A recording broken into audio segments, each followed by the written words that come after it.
देशैभरि तातियो चुनावी माहौल। काठमाडौँका 3 निर्वाचन क्षेत्रमा नेकपा माओवादी केन्द्रको दाबी। राष्ट्रपतिले नागरिकता विधायक प्रमाणीकरण नगरेको भन्दै पुष्पकमल दाहाल प्रचण्डको असन्तुष्टि। सत्तारूढ दल गठबन्धनमा जोडिन पाऊँ भन्दै बालुवाटारमा डाक्टर बाबुराम भट्टराईको निवेदन। कोरोना संक्रमण दर 3 गुणाले वृद्धि। आगामी साता चुनौतीपूर्ण हुँदै नेपाल। निर्वाचन तयारीका लागि एकीकृत माओवादीले दियो केन्द्रीय नेताहरूलाई जिम्मेवारी। चीनले नेपाललाई 15 अर्बभन्दा बढी आर्थिक सहयोग दिने जिम्मेवारी पाएको 5 दिनमा मुआविक सिफारिस समितिको बैठक बस्दै।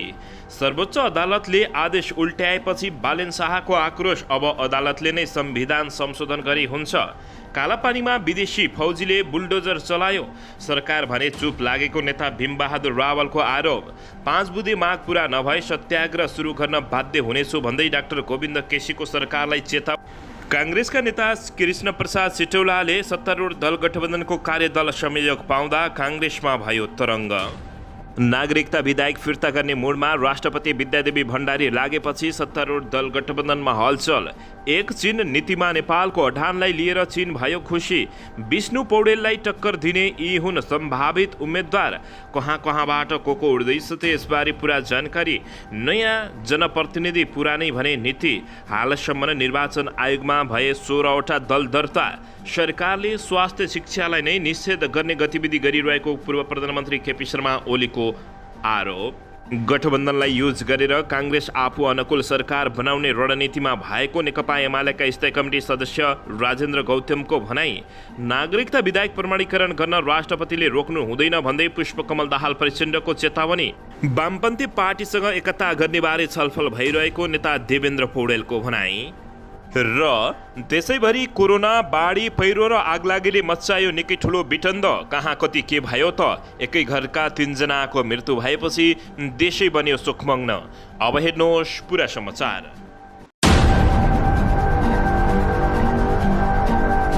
दर्शक महानुभावहरू नमस्कार। नेपाली न्युज टिभीको न्युज बुलेटिन खबरमा यहाँहरूलाई हार्दिक स्वागत छ। सदाझैँ आज पनि तपाईँहरूमाझ देश तथा विदेशका महत्त्वपूर्ण समाचार अपडेटका साथ उपस्थित भइसकेका छौँ। दर्शक महानुभावहरू, हामीहरूलाई तपाईँहरूले कहाँदेखि हेर्दै हुनुहुन्छ नेपाल भए जिल्ला र ठाउँको नाम लेख्नुहोला। यदि विदेशमा हुनुहुन्छ भने आफू रहेको देशको नाम पनि लेख्न नभुल्नुहोला। र हाम्रो च्यानल नेपाली न्युज टिभीलाई अहिलेसम्म पनि सब्सक्राइब गर्नुभएको छैन भने सब्सक्राइब गर्नुहोला। साथै सँगै रहेको बेल आइकन दबाउन पनि नभुल्नुहोला। आउनुहोस् दर्शक महानुभावहरू, आजको मुख्य समाचारबाट सुरु गरौँ। दर्शकबिन, काठमाडौँ महानगरपालिकाका मेयर बालेन शाह सर्वोच्च अदालतमाथि खनिएका छन्। नर्भिक अस्पतालले सार्वजनिक जग्गामा बनाएको संरचना तत्काल नहटाउन सर्वोच्च अदालतले आपतकालीन अन्तरिम आदेश दिएपछि बालेन्द्र शाह आत्तिएका हुन्। मङ्गलबार नर्भिक अस्पतालले दायर गरेको रिटमा बुधबार पहिलो सुनाइ गर्दै सर्वोच्च अदालतले तत्काल संरचना नहटाउन अल्पकालीन अन्तरिम आदेश जारी गरेको हो। सोमबार काठमाडौँ महानगरपालिकाले 24 घण्टाभित्र सार्वजनिक जग्गामा बनेको संरचना हटाउन अस्पताललाई लिखित निर्देशन दिएको थियो। नक्सा पास नगरी बनाइएको संरचनालाई कारबाही गर्ने तथा नक्सा पास गर्ने अधिकारहरू संविधान नै संशोधन गरेर सर्वोच्च अदालतलाई दिने व्यवस्था गर्न हार्दिक अनुरोध गर्दछु भन्दै बालेन्द्र शाहले यस्तो बताएपछि उनी निकै आक्रोशित बनेका हुन्। दर्शकबिन, यसैबीच यता 3 दिने चीन भ्रमणमा रहेका परराष्ट्र मन्त्री डाक्टर नारायण खड्का र चिनिया समकक्षी वाङ यी बीच भेटवार्ता भएको छ। येल्लो सी रहेको तटीय सहर छिङदाङओमा परराष्ट्र मन्त्री खड्काले चिनिया समकक्षी वाङ यीसँग भेटवार्ता गरेका हुन्। भेटवार्ता सौहार्दपूर्ण र फलदायी भएको बताइएको छ। दुई मन्त्रीले नेपाल चीन सम्बन्धका विविध पक्षमा विभिन्न विषयमा छलफल भएको र पारस्परिक हितका विषयमा सहकार्य गरेर अगाडि बढ्ने सहमति भएको परराष्ट्र मन्त्रालयले जानकारी दिएको छ। साथै चीनले सन् 2022 का लागि नेपाललाई 15 अर्ब रुपियाँ भन्दा बढी आर्थिक सहयोग गर्ने भएको छ। विदेश मन्त्री वाङ यीले नेपाललाई 800 मिलियन आरएमबी 15 अर्ब 13 करोड रुपियाँ बढी सहयोग गर्ने घोषणा गरेपछि चीन र नेपालको सुमधुर सम्बन्ध झन सुमधुर भएको छ।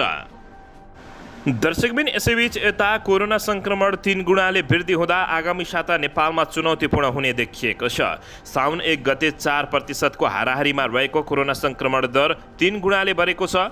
बुधबार मात्रै कोरोना संक्रमण दर 13% पुगेको छ। मङ्गलबार 1090 जनामा कोरोना भाइरस संक्रमण पुष्टि भएको थियो। स्वास्थ्य तथा जनसङ्ख्या मन्त्रालयका अनुसार बुधबार केही सङ्ख्या घटेर 868 जनामा कोरोना भाइरस संक्रमण पुष्टि भएको छ। तर परीक्षण दर घटाउने हो भने संक्रमितको संख्या पनि बढ्ने स्वास्थ्य विज्ञहरू बताउने गरेका छन्। स्वास्थ्य तथा जनसङ्ख्या मन्त्रालयका सहप्रवक्ता डाक्टर समीर कुमार अधिकारीका अनुसार पछिल्लो समय संक्रमितको संख्या धेरै बढेको छ।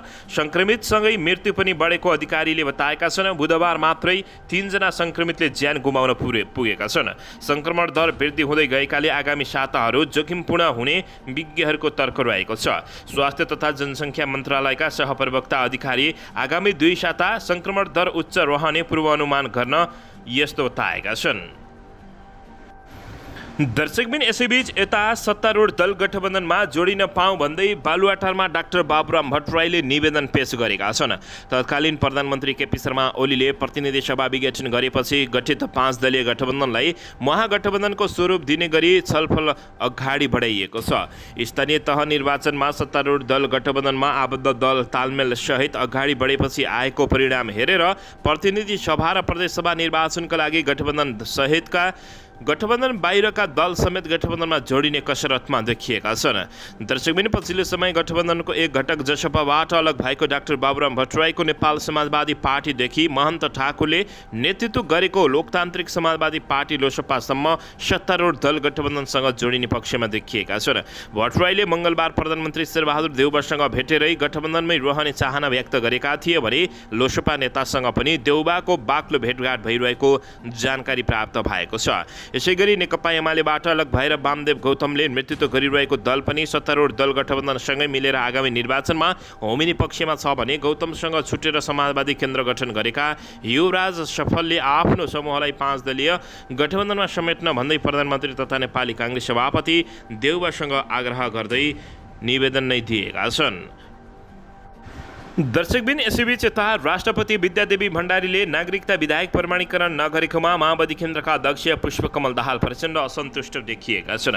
नेकपा माओवादी केन्द्रका अध्यक्ष पुष्पकमल दाहाल प्रचण्डले नागरिकता विधायक प्रमाणीकरण हुन ढिलाइ भएकामा असन्तुष्ट जनाएका हुन्। 5 दिने जापान भ्रमण सकेर बुधबार स्वदेश फर्किएसँगै प्रचण्डले उक्त असन्तुष्टि जनाएका हुन्।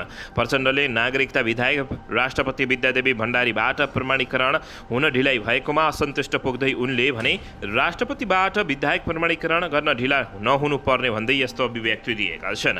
यसैबीच सङ्घीय संसदका दुवै सदनबाट पारित नागरिकता विधायक प्रमाणीकरणका लागि राष्ट्रपति विद्यादेवी भण्डारीमाथि स्वाभाविक दबाव बढेको छ भने त्यसमा रहेका केही प्रावधानलाई लिएर प्रमुख प्रतिपक्षी दल नेकपा एमाले साथै विभिन्न पक्षबाट विरोध भइरहेको अवस्थामा राष्ट्रपतिले सिधै प्रमाणीकरण गर्ने सम्भावना निकै कम रहेको देखिएको छ।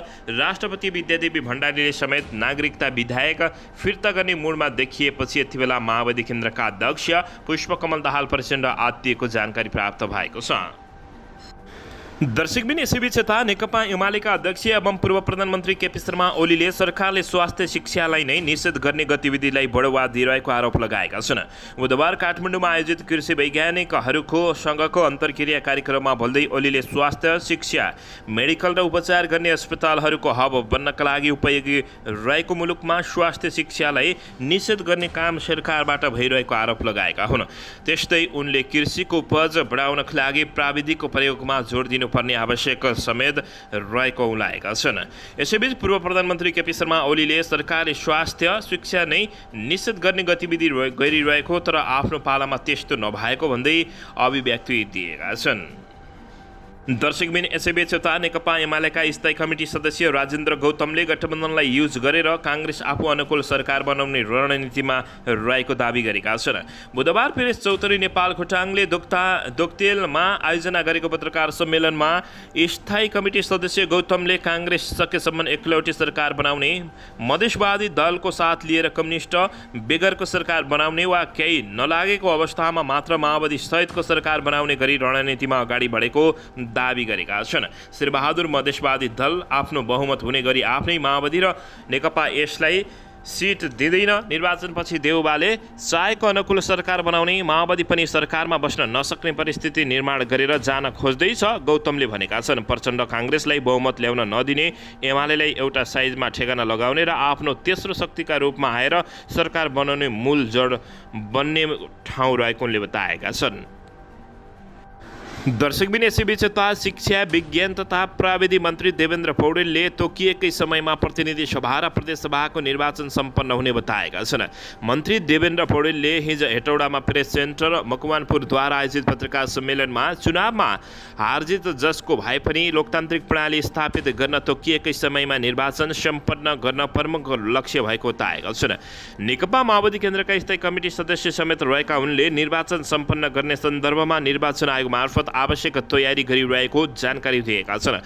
निर्वाचन निष्पक्ष, धाँधली रहित र भयरहित वातावरणमा सम्पन्न हुने उनको जिकिर रहेको छ।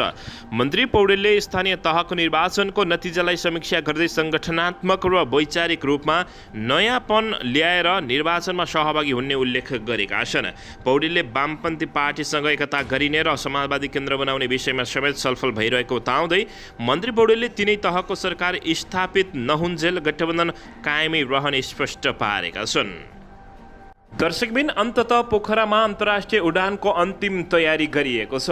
भौतिक संरचना निर्माण र केही उपकरण जडानको काम बाँकी नै रहे पनि नेपाल नागरिक उद्यान प्राधिकरणले 1 जनवरी 2023लाई विमानस्थलको व्यावसायिक उद्घाटन गर्ने गरी मिति तोकेको छ। अर्थात् अबको करिब 5 महिनापछि पोखरामा विदेशबाट समेत सिधै उडान अवतरण हुने जानकारी प्राप्त भएको छ। दर्शकबिन भैरवाको गौतम बुद्ध विमानस्थलपछि पोखराको क्षेत्रीय अन्तर्राष्ट्रिय विमानस्थल पनि अन्तर्राष्ट्रिय उडान सुरु गर्ने तयारीमा रहेको जानकारी प्राप्त भएको हो। भौतिक संरचना निर्माण र केही उपकरण जडानको काम बाँकी नै रहे पनि नेपाल नागरिक उद्यान प्राधिकरणले 1 जनवरी 2023लाई विमानस्थलको व्यावसायिक उद्घाटन गर्ने गरी मिति तोकेको जानकारी प्राप्त भएको छ। अर्थात् अबको करिब 5 महिनापछि पोखरामा विदेशबाट समेत सिधै उडान र अवतरण हुने जानकारी प्राप्त भएको हो। दर्शकबिन यसैबीच बालाजुको बाइपास स्थित जुत्ता कारखानामा लागेको आगो नियन्त्रणमा आएको छ। बाइपासमा श्रीराम पाण्डेले सञ्चालन गरेको वान वर्ल्ड फुडवेयरमा लागेको आगो नियन्त्रणमा आएको जिल्ला प्रहरी परिसर काठमाडौँका एसपी तथा प्रवक्ता दिनेश राज मैनालीले जानकारी दिएका छन्। बिहान 11:30 बजेबाट लागेको आगो निभाउन 7वटा दमकल र 17वटा पानी ट्याङ्कर प्रयोग गरिएको प्रहरीले जानकारी दिएको छ। काठमाडौँ महानगरपालिकाबाट जुद्ध बारुण का 2वटा दमकल, ललितपुरबाट 2वटा दमकल, भक्तपुरबाट 1वटा दमकल, नेपाली सेनाबाट 1वटा, विमानस्थलबाट 1 गरी 7वटा दमकल र 17वटा पानी ट्याङ्करको सहयोगमा आगो नियन्त्रणमा लिएको एसपी मैनालीले जानकारी दिएका छन्। के कति क्षति भयो भन्ने यसबारे अझै यकिन विवरण नआएको उनले बताएका छन्। दर्शकबिन यसैबीच प्रधानमन्त्रीले ढुक्क हुनुहुन्छ भन्नुभएको छ। डोटीमा म निर्विकल्प हुँ भन्दै पूर्व मन्त्री प्रेमबहादुर आलेले अभिव्यक्ति दिएका छन्। यसैबीच संसदीय निर्वाचनको सिट बाँडफाँडमा सत्तारूढ दल गठबन्धनको कार्यदल जुटेको छ। बाँडफाँडमा गठबन्धनलाई पेचिलो पार्ने मध्येको जिल्ला डोटी हो। डोटीमा एक मात्रै निर्वाचन क्षेत्र छ। यहाँ काङ्ग्रेसबाट सुदूरपश्चिम सभापति वीरबहादुर बलायर र 2074 सालमा निर्वाचित एकीकृत समाजवादीका सांसद तथा नेता प्रेम आलेको दाबी रहेको छ। दर्शकबिन गएको स्थानीय निर्वाचनमा डोटीमा काङ्ग्रेसले निकै राम्रो मत ल्याएको छ। काङ्ग्रेसका जिल्लाभरिका वडा अध्यक्ष उम्मेद्वारको मत जोड्दा 34,047 मत छ भने एकीकृत समाजवादीका वडा अध्यक्ष उम्मेद्वारको जम्मा 3,205 मात्रै मत रहेको छ। पार्टीको लोकप्रिय मतका आधारमा टिकट आफूले पाउनुपर्ने अडान बल्याएको छ। उनले काङ्ग्रेसको केन्द्रीय समिति बैठकमै गठबन्धनका नाममा कसैलाई नछोड्ने बताइसकेका छन्। अर्कातिर नेकपा एमालेबाट विद्रोह गरेर एकीकृत समाजवादी बनाउन भूमिका खेलेका र प्रधानमन्त्री देउबालाई सिंहदरबार पुर्याउन व्यक्तिगत प्रयत्न समेत गरेका नेता हुन् प्रेम आले भने प्रधानमन्त्रीको प्रतिबद्धताका कारण आफू पनि डोटीमा गठबन्धन तर्फबाट निर्विकल्प उम्मेद्वार रहेको प्रेम आलेले दाबी गरेपछि यति बेला यो विषय झन् पेचिलो बन्दै गएको छ। दर्शकबिन यता भने नेकपा एमालेको हाइकमान्ड मानिएको केन्द्रीय सचिवालयमा रहेका 19 जना शीर्ष नेतामध्ये केही नेताले मङ्सिरमा हुने निर्वाचनमा चुनावी प्रतिस्पर्धा गर्न अनिच्छा प्रकट गरेका छन्। खर्चिलो चुनाव, पार्टीभित्र मौलाएको घात अन्तर्घात र गुटगत प्रतिस्पर्धाका कारण चुनाव जित्न सकस हुने देखिएपछि उनीहरूले अनिच्छा देखाएका हुन्। यसरी चुनावी प्रतिस्पर्धा गर्न अनिच्छा जनाउने शीर्ष नेताहरूमा उपाध्यक्षहरू युवराज ग्यावाली, अष्टलक्ष्मी साख्या र रामबहादुर थापा बादल तथा उपमहासचिव विष्णु रिमाल रहेको जानकारी प्राप्त भएको छ। ग्यावाली गत 2074 सालको निर्वाचनमा पनि चुनाव लड्नबाट पछि हटेका थिए। त्यसबेला पार्टीले चुनाव लड्न सुझाव दिए पनि निर्वाचन महँगो हुने भन्दै पछि हटेका ग्यावालीले यो पटक पनि आफूलाई चुनाव लड्ने इच्छा नरहेको बताएका छन्। मलाई चुनाव लड्ने कुनै इच्छा छैन, चुनाव जितेर पदमा पुग्ने भन्दा पनि पार्टी र सङ्गठन राम्रो बनाउनुपर्छ भन्ने मेरो मान्यता रहँदै आएको उनले बताएका छन्।